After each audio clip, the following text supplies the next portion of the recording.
साथ मैं अनुराग सिंह। आप देख रहे हैं यूपी की खबर जनपद मऊ से। जनपद मऊ के घोसी नगर पंचायत में इस समय उपस्थित हैं। घोसी नगर पंचायत में चुनावी सफ़र में आ चुके हैं। चुनावी सफ़र में जनता से पर बातचीत करेंगे कि आखिरकार चुनाव को लेकर क्या चर्चा चल रही है और पिछले 5 वर्षों में किस तरह विकास घोसी का हुआ है। मेरे पीछे तस्वीरों में देख सकते हैं, ये मुन्ना गुप्ता जी है। मुन्ना गुप्ता जी को बीजेपी ने टिकट दिया है। घोसी से नगर पंचायत पद के चेयरमैन पद के प्रत्याशी हैं। इनसे एक बार बातचीत करेंगे कि आप यहाँ चुनाव लड़ रहे हैं तो मुख्य मुद्दा क्या रहेगी। आइए इनसे एक बार बातचीत करने का हम प्रयास करते हैं। जी, सबसे पहले मेरे चैनल में आपका बहुत बहुत स्वागत है। धन्यवाद। कैसे हैं आप? बहुत बढ़िया, बहुत खुश हैं। कैसी तैयारी चल रही है? तैयारी आज तुरंत चल रही है। तैयारी तो मेरी एक बार चुनाव लड़े थे, उसमें तीसरे नंबर पर थे और मैं जनता के बीच में हारने के बाद भी हर जनता के सुख दुख में, हर धार्मिक से लेकर के सामाजिक कार्य जहाँ भी हर जगह मैं उपस्थित रहता था और जनता इस बार बहुत मुझको एकदम ललकार रही कि मुन्ना गुप्ता जिंदाबाद। मुन्ना गुप्ता को चेयरमैन बनाने के लिए हम ललायित है कि 11 तारीख कब आ जाए। तो इसके पहले भी चुनाव लड़े थे। किस पार्टी से थे? निर्दल लड़े थे। निर्दल लड़ते? हम नहीं लड़े थे, हमारी पत्नी लड़ी थी, महिला सीट थी। अच्छा, आपकी पत्नी चुनाव लड़ी? जी जी जी। तो इस बार ने आपको बीजेपी टिकट दिया है? जी जी, पूरे विश्वास के साथ दिया है। अच्छा, तो क्या चुनाव में क्या मुद्दे रहेंगे आपके इस बार? देखिए, घोसी का विकास मेरा लक्ष्य है और घोसी में विकास के नाम पर अब तक कुछ नहीं हुआ। आप देख ही रहे हैं घोसी में, अगर आप कभी आते जाते रहे होंगे तो देखते हैं घोसी में क्या है। बीच का 5 वर्ष में कोई विकास नहीं हुआ घोसी का? कुछ नहीं हुआ। आपस में लड़ाई झगड़ा, आपस में तनाव, यही उन लोगों का मुद्दा था। तो लड़ाई किस बात के लिए होता था? आपस में उन लोगों की लड़ाई आपस में होती थी। जो प्रत्याशी दूसरे नंबर पर थे वो आपसी होड़ मची है उनकी की मतलब की है, उसी लिए लड़ाई होती है। मदरसे को लेकर के कहीं हर तरह के उन लोगों में तनाव चल रहा है।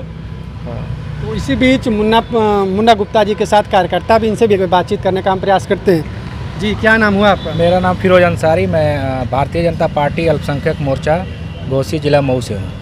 कैसे हैं आप? ठीक हैं? ठीक है, बढ़िया। कैसी तैयारी चल रही है आपकी पार्टी की? तैयारी तो हम चुनाव जिस दिन इनकी टिकट की घोषणा हुई थी उसी दिन हम चुनाव जीत गए थे। जनता, आप जहाँ भी जाएंगे घोसी में, पूरे वार्ड में जहाँ भी जाएंगे, जनता यही कह रही है कि जो भी लड़ेगा मुन्ना गुप्ता से लड़ेगा। जी। तो जो हमसे लड़ेगा वो मान के चलिए कि हम जीत रहे हैं, तभी तो हमसे लड़ेगा वो चुनाव। कैसे प्रत्याशी है ये? प्रत्याशी सबसे साफ बेदाग छवि के हैं। बाकी और जो भी प्रत्याशी हैं, एक टाउनरिया का लुटेरा है, एक मदरसे का लुटेरा है। ये सिर्फ लूटने के लिए चुनाव लड़ रहे हैं, अपनी जेब भरने के लिए चुनाव लड़ रहे हैं। विकास का काम ये लोग नहीं करते? विकास का काम कैसे करेंगे जब वो पैसा दे के वोट खरीदेंगे, पैसे पे चुनाव लड़ेंगे तो कमीशन वाला ही तो काम करेंगे। टाउनरिया में सिर्फ जितने भी 5 साल के अंदर सिर्फ वो लाइट के ऊपर पैसा खर्च किया उसने। ज़मीनी जो हकीकत सबसे बड़ी समस्या यहाँ पे पानी जल निकासी की है, जिसको उसने ध्यान ही नहीं दिया। इधर जो भी नाले बने हैं बीच में ही बना के छोड़ दिया गया उसको। यहाँ की सबसे बड़ी समस्या जो जल निकासी की थी उस पर उसने पूरे साल 2.5 साल कोरोना में वो कहता है ऐसी कोई बात नहीं। कोरोना में सरकार ने तो और ज़्यादा पैसा दिया था कि आप लोगों की मदद करिए, नगर के लोगों की मदद करिए, लेकिन उसमें भी उसने धोखा किया, लोगों को लूटा पैसा। आइए एक बार फिर मुन्ना गुप्ता जी के पास हम चलते हैं। जी, ये बताएं, आप बीजेपी से चुनाव लड़ रहे हैं तो बीजेपी का मैनिफेस्टो क्या है इस चुनाव में? देखिए, मेरा घोषणा पत्र तैयार है और उसमें कई मुद्दे हैं। जिससे बड़ी समस्या जल निकासी की है। आपने हमारे समर्थक, हमारे साथ चलने वाले, ये हमारे पूर्व चेयरमैन के लड़के श्री फिरोज अंसारी जी हैं जो दिनों रात मेरे साथ चल रहे हैं। मेरा सबसे बड़ी समस्या घोसी में जल निकासी की समस्या है और वह समस्या सबसे बड़ी ज़बरदस्त समस्या है।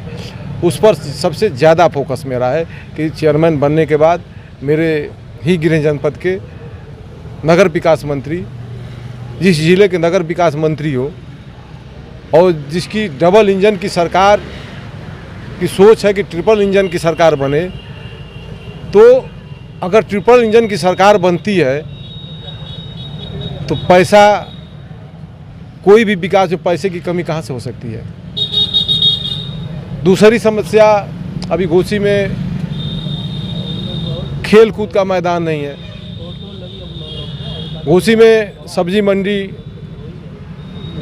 की व्यवस्था नहीं है। घोसी में मैरिज हॉल धर्मशाला की व्यवस्था नहीं है। फल मंडी की व्यवस्था नहीं है। इसके पहले जितने हमारे चेयरमैन हुए इस पर ध्यान नहीं गया। अभी आपने जो भी पैसा आया वह केवल लाइट पर ही खर्च हुआ। जो जिस पर अधिक से अधिक कमीशन मिल सके, उस पर जांच भी ना हो सके, ऐसे पर ही पैसा खर्च हुआ है और इसी पर काम हुआ है। और सबसे बड़ी बात है कि ये जो काम हम गिना रहे हैं छोटे मोटे बजट का काम नहीं है। इसमें बहुत बड़ा बड़ा बजट लगेगा, बहुत लंबा लंबा बजट लगेगा। अभी देखिए हमारे मधुबन नगर पंचायत में जो अभी अगले बार ये दूसरा बार वहाँ चुनाव होने जा रहा है, वहाँ जल निकासी की बहुत बड़ी समस्या थी। तो ऐसे छोटे नगर पंचायत में जब 32 करोड़ रुपया दे सकते हैं तो घोसी तो 18 वार्ड का यह समस्या है। उसमें तो हम जानते हैं कि जितना 150-200 करोड़ उसमें कहीं से पैसे की कमी नहीं होगी और वह समस्या बहुत जल्द दूर होगा। अभी देखिए अभी कई वार्डों में गए हैं हम तो जर्जर तार हो चुके हैं। खम्भा जो गड़ा है वह नीचे से गल चुके हैं। कभी घटना दुर्घटना हो सकती है, उस पर भी कई लोगों ने मुझसे बताया। तो सबसे बड़ी बात है कि जो नगर विकास मंत्री हमारे माननीय श्री A.K. शर्मा जी, वही ऊर्जा मंत्री भी हैं कि नहीं है? आप लोग मीडिया वाले जानते ही होंगे। तो वो अभी समस्या हल होगी। जितने यहाँ के जर्जर तार हैं कभी भी दुर्घटना दे सकते हैं, जान माल की खतरा हो सकती है, तो उसको भी यह भी मेरे घोषणा पत्र में है। तो ऐसे में कल योगी जी आए हुए थे, तो इस चुनाव पे कितना असर पड़ेगा? चुनाव पर असर कल के आने से पड़ा ही है। और सबसे बड़ी बात है कि ऐसा इतना जो काम हुआ है, यह जो अपना ये आवास योजना है, आयुष्मान कार्ड है, वृद्धा पेंशन है, बीमा किसान बीमा योजना है, तो किसी एक विशेष वर्ग के लिए थोड़े ना है। एक विशेष वर्ग के लिए नहीं है। राम को मिला तो रहीम को भी मिला। तो ऐसे में जिस क्षेत्र से आप चुनाव लड़ रहे हैं तो ये मुस्लिम बाहुल्य क्षेत्र, तो क्या आपको मुश्किल नहीं हो रहा है चुनाव लड़ने में? अरे भाई, मुस्लिम वर्ग तो इस बार मुझको पूरा विश्वास है। मैं चुनाव लड़ा हूँ तो मुझको अनुभव है और चेहरे से पहचान में आ जाता है कि वोट मुझको देंगे कि नहीं देंगे। तो और जब मैं लोगों से मिलता हूँ, माइनॉरिटी के लोगों से, तो उनका उत्साह देख करके लगता है कि मुझको 2,500 से 3,000 वोट माइनॉरिटी का मिलेगा। उसमें कोई दो राय नहीं है। इसलिए कि इसके पहले आप देख रहे हैं जो चेयरमैन रह चुके हैं, तो उनके बारे में बताना क्या है? हमको नहीं कुछ बताना है, जनता खुद बता रही है। जनता के बीच में जा रहे हैं लोग, तो उनको खुद समझ में आ रहा है कि मेरी पोजीशन क्या है। कुछ लोग अपने दमखम के साथ उतरे हैं, 5 साल तक मैदान में दिखाई नहीं दिए। किसी के सुख दुख में जाने की तो वो फुर्सतें नहीं थी। अब चुनाव आ गया तो चुनाव मैदान में आ गए। चुनाव लड़ना सबके लिए हक है, उसको तो कोई रोक नहीं सकता है। चाहे वो 200 पाए चाहे 500 पाए, वो भी प्रत्याशी कहेगा। जो 200 पाएगा वो भी कहेगा कि हम चेयरमैन लड़ रहे हैं। तो यह चुनाव बहुत अच्छे ढंग से हम जनसंपर्क कर रहे हैं और जनता का एकदम मूड है कि मुन्ना गुप्ता को चुनाव भारी बहुमत के साथ जिताया जाए। जनता तो इंतजार कर रही है। अभी तो 11 तारीख जिंदाबाद। अभी 11 तारीख तो अभी आज 4 तारीख है। पहले चरण का चुनाव हुआ है, अभी 11 तारीख आने में समय है। जनता तो सोच रही कि कल 11 तारीख हो जाए, यह इतना उत्साहित है। उनको जैसे लग रहा है कि कितना दूर 11 तारीख है। वो हर समय 11 तारीख की इंतज़ार कर रही है। 11 तारीख को हम सबक सिखाएंगे जो पिछले समय में दिखाई नहीं दिए और चुनाव मैदान में आ गए। ऐसे में मुन्ना गुप्ता जी आपके ऊपर आरोप लगाया जा रहा है कि मुन्ना गुप्ता यहाँ के जो बीजेपी के प्रत्याशी ये बाहरी हैं, ऐसे में आप क्या कहेंगे? बाहरी हम हैं? ये अरे आ गया। यह आरोप कैसे आप कह दिए?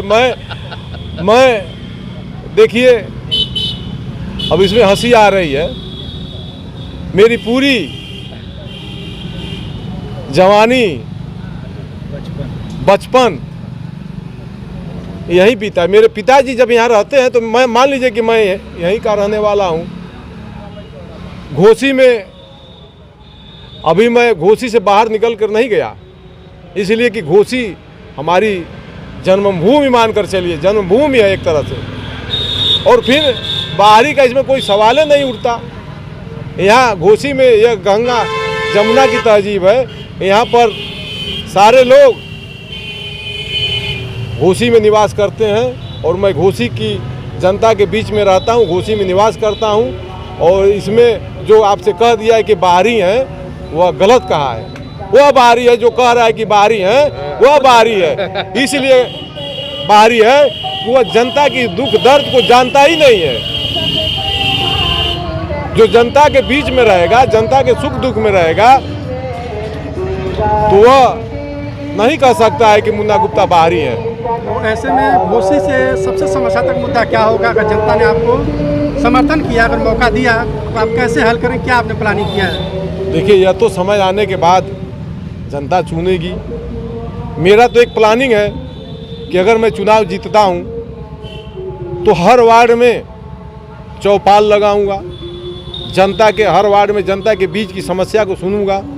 खुद मैं जनता के बीच में जा कर के वहाँ के कुछ माननीय कुछ और लोगों को लेकर के, जो गरीब तबके के लोग हैं, उनको भी लेकर साथ में वहाँ की समस्या क्या है, किसको आवास नहीं मिला, किसको शौचालय नहीं मिला, बहुत ऐसी सारी समस्याएं जो बैठने के बाद जब उनके बीच में बैठेंगी तो उभर करके आएगी। इसके पहले किसी ने जीतने के बाद जनता के बीच में जनता को क्या आवश्यकता है, इसको जानने की ज़रूरत नहीं समझा। मैं उस पर एकदम प्रयास करूंगा कि हर वार्ड में, हर महीने में हर एक वार्ड को टच करूंगा और उसकी समस्या को सुनूंगा और उसको समाधान करूंगा। प्रचार प्रसार तेजी से चल रही है? तेजी से क्या प्रचार प्रसार, हम तो प्रचार प्रसार 5 साल से कर रहे हैं। वह लोग कर प्रचार प्रसार जो अभी टपक करके आए हैं, 10 दिन में चुनाव जीतने के लिए आए हैं, तो जनता नहीं जानती है कि कौन चल रहा है, कौन प्रचार तेजी वो ला रहे हैं कि हम जल्दी से जल्दी लोगों के बीच में पहुंच जाएं, संपर्क कर लें। मेरा तो एक एक घर टच है, एक एक घर हम जा चुके हैं। 5 साल से मेरा यही काम था है, जनता का सेवा करना, जनता का सेवा करना, समाज की सेवा करना, समाज के हर सुख दुख में पहुंचना। मैं 5 साल नहीं 15 साल से जन सेवा कर रहा हूं और लोगों का मन भी है। सारे लोगों को जितने प्रत्याशी हैं, कुछ लोग तो उसमें से चेयरमैन रह चुके हैं, उनकी तो बातें छोड़ दी, वो तो कहीं उनका आता पता नहीं है। और जो हैं भी, जो नए प्रत्याशी हैं भी, वह बहुत दूर है, कोई लड़ाई ही नहीं है। जनता जब मूड बना लेगी तो लड़ाई के मैदान में कोई रही नहीं जाएगी, इसलिए कि उनके पास कोई मुद्दा नहीं है, कोई मुद्दा नहीं है। और फिर मेरी सरकार है, ट्रिपल इंजन की सरकार बनने जा रही है, तो फिर कोई समस्या, कोई विकास घोसी के लिए अछूता नहीं रहेगा, सारा विकास होगा। ऐसे में और कार्यकर्ता, इनसे भी अगर बातचीत करने का हम प्रयास कर रहे हैं। जी, क्या नाम हुआ आपका? विद्यासागर शर्मा हूँ, मैं तहसील पे रहता हूँ और भी नगर का भी देखता हूँ। स्वाभाविक सी बात है कि भारतीय जनता पार्टी के प्रत्याशी का कोई मुकाबला नहीं है। जितनी भी पूर्ववर्ती की चेयरमैन जितने भी रहे हैं, जितनी भी भारत सरकार और प्रदेश सरकार से जन कल्याणकारी योजनाओं का पैसा बजट आया, उसको केवल जो है एक खाने पीने का काम किए, एक भी काम नहीं है। नाली नाला बजबज कर रहा है, आपस में लड़ते झगड़ते रहे, एक भी कोई विकास कार्य हुआ नहीं है। दूसरी बात, एक यहाँ पर कोई मंडी नहीं है, तो स्वाभाविक की बात है कि मुन्ना प्रसाद गुप्ता अगर चुनाव जीतते हैं तो भारतीय जनता पार्टी की केंद्र और प्रदेश में सरकार है, अच्छे बजट आएंगे और उसके अनुसार जो है नगर पंचायत की जन समस्याओं को जो है अतिरिक्त बजट लेकर के कार्य को जो है अच्छा स्वरूप दिया जाएगा, ताकि भविष्य में जो है जनता आज तक जो भी रोती बिलखती रही, जन कल्याणकारी योजनाओं के लिए रोती बिलखती रही, ये लोग केवल लड़ते झगड़ते रहे, एक भी कार्य हुआ नहीं। क्या उम्मीद करते हैं? उम्मीद बिल्कुल एकदम 101% है। अल्पसंख्यक मोर्चा के भी कार्यकर्ता हैं, सभी लोग चल रहे हैं। विधिवत मैं बताऊं, जनता एकदम ऊब चुकी है इन लोगों से। ये लोग पहले भी चेयरमैन रह चुके हैं, देखा जा चुका है। इस बार बदलाव होगा? जी जी बिल्कुल एकदम बदलाव होगा, 101% होगा। और मुन्ना गुप्ता जो है यहाँ के चेयरमैन बनेंगे, साफ सुथरा छवि के व्यक्ति हैं, हंसता हुआ चेहरा है।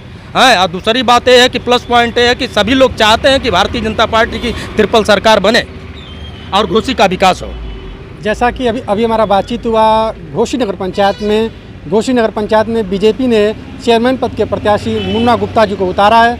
मुन्ना गुप्ता के साथ लगभग सैकड़ों कार्यकर्ता हैं, लगातार चुनावी सफर में जनता से मिल रहे हैं, अपील कर रहे हैं कि अगर एक बार मौका देते हैं तो बिल्कुल घोसी नगर पंचायत का विकास करके चमकाने का काम करूंगा।